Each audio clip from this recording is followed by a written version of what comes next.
Olá, seja muito bem-vindo e mais uma vez é muito bom estar em sua companhia. A partir de agora, você acompanha comigo as notícias do Brasil e do mundo. E eu vou começar essa edição falando da tragédia que aconteceu no último fim de semana na Coreia do Sul. Olha só, pelo menos 140 pessoas morreram durante uma festa que aconteceu em Seul, a capital da Coreia do Sul. E uma modelo brasileira escapou por questão de minutos dessa tragédia. A nossa reportagem conseguiu conversar com ela, que contou detalhes de como foi o episódio.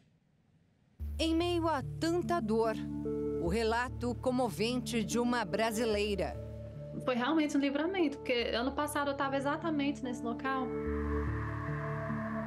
Rebeca Câmara é modelo. Vive na Coreia do Sul há cerca de 3 anos. Assim como fez em 2021, no último sábado participou do evento em Seul, que deixou ao menos 150 pessoas mortas em um tumulto ocorrido em um beco íngreme com cerca de 4 metros de largura no bairro de Itaewon, onde cerca de 100 mil jovens festejavam.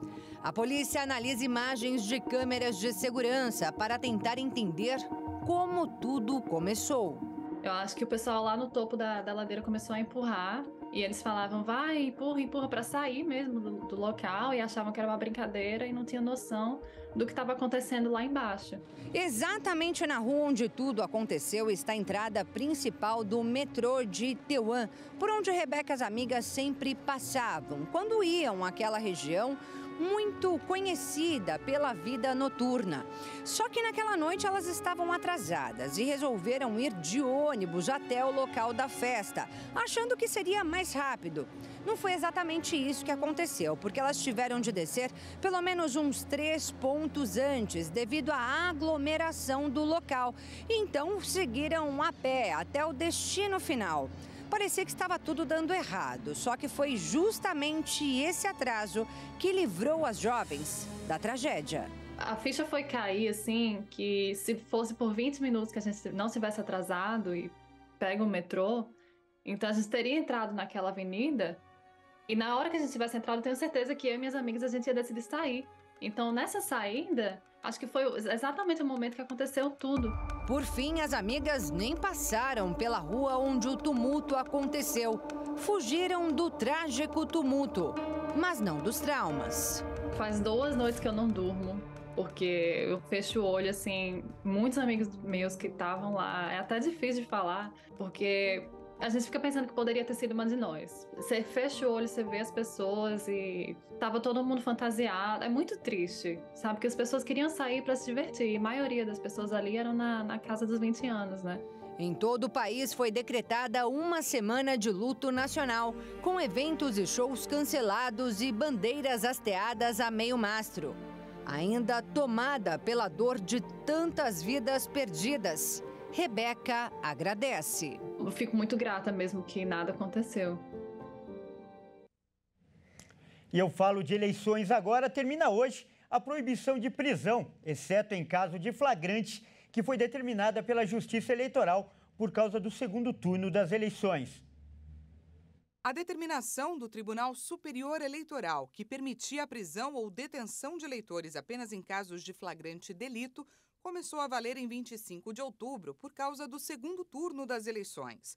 Além do flagrante, a imunidade eleitoral também condicionava a prisão por crime inafiançável ou por desrespeito a salvo-conduto. A norma do TSE segue o Código Eleitoral, que determina que 5 dias antes e até 48 horas depois do encerramento da eleição, nenhuma autoridade pode prender qualquer eleitor se não houver flagrante. O Ministério da Justiça e Segurança Pública registrou 178 prisões e 685 crimes eleitorais até a noite de domingo. Foram 191 ocorrências de violação ou tentativa de violação do sigilo de voto, 129 registros de boca de urna e 33 de desobediência a ordens da Justiça Eleitoral. Mais de R$30 mil em dinheiro foram apreendidos e foram registradas ainda 9 ocorrências de compra de votos. Corrupção eleitoral, 2 no Amazonas, 2 em Santa Catarina e 1 em Alagoas, Maranhão, Paraná, Sergipe e em São Paulo. Mais de R$30 mil em dinheiro foram apreendidos e foram registradas também 9 ocorrências de compra de votos, corrupção eleitoral.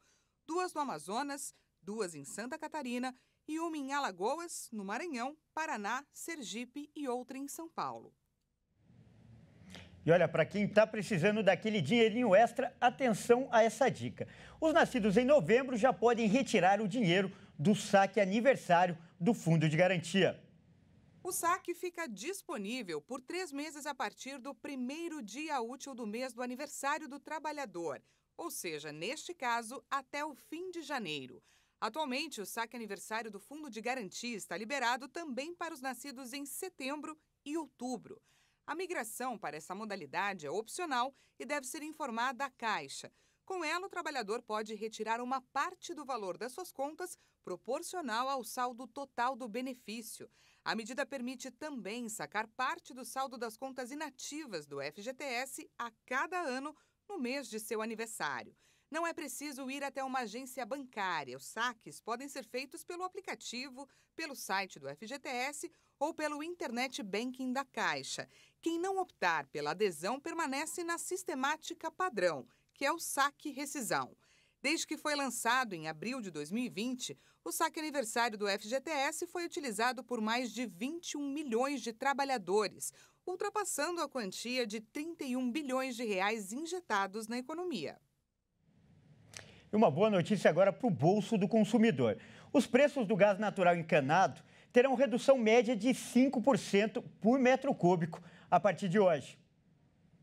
Segundo a companhia, eles prevêem atualizações trimestrais e vinculam a variação do preço do gás às oscilações do petróleo Brent e da taxa de câmbio. Durante o trimestre, de acordo com a empresa, o petróleo teve queda de 11,5%, além da depreciação de 6,5% no câmbio, o que significa que a quantia em reais para se converter em $1 aumentou 6,5%. A Petrobras destacou ainda que o preço final do gás natural ao consumidor não é definido somente pelo preço de venda da companhia. As margens das distribuidoras e, no caso do gás natural veicular, dos postos de revenda, entram nas contas, como também os tributos federais e estaduais. E eu mudo de assunto agora para falar das notícias internacionais. A madrugada desta terça-feira foi marcada por tiroteios nos Estados Unidos. Pelo menos uma pessoa morreu e 20 ficaram feridas em 2 ataques, nas cidades do Kansas e também em Chicago. De acordo com as informações da polícia, no Kansas, 7 pessoas foram baleadas em um salão de festa na região central. Uma das vítimas não resistiu e morreu no local. Já em Chicago, 2 atiradores abriram fogo contra um grupo de pessoas que estava reunido em um cruzamento. Segundo as equipes de resgate, 14 pessoas, incluindo aí 2 crianças e um adolescente, ficaram feridos e em estado grave. Quase 400 tiroteios já foram registrados nos Estados Unidos este ano. E olha só, agora a gente fala de uma notícia mais leve e sobre Copa do Mundo. Um museu em Doha, que é a capital do Catar, abriu as portas para os fãs do futebol. A exposição, uma exposição, aliás, que vai durar 6 meses, proporciona uma jornada pela história do esporte e também das Copas do Mundo. Acompanhe. Chamada de Exposição Mundial do Futebol, o local apresenta uma grande variedade de itens exclusivos, como camisas usadas por jogadores lendários, incluindo Diego Maradona e Pelé. A raridade é uma bola utilizada na fase de grupos da primeira Copa do Mundo, realizada no Uruguai em 1930. O guia do museu, Ahmad Al-Mullah, disse que os fãs de futebol vão adorar a coleção, descrevendo-a como uma exposição única. Quando eles vierem visitar o museu, ficarão surpresos com os objetos que recebemos e as informações que temos. A exposição é realizada no Museu Olímpico e Esportivo do Catar e ficará em cartaz até abril de 2023. Bom, essa edição fica por aqui. Eu agradeço demais pela sua companhia e convido a continuar ligado em nossa programação. Até mais!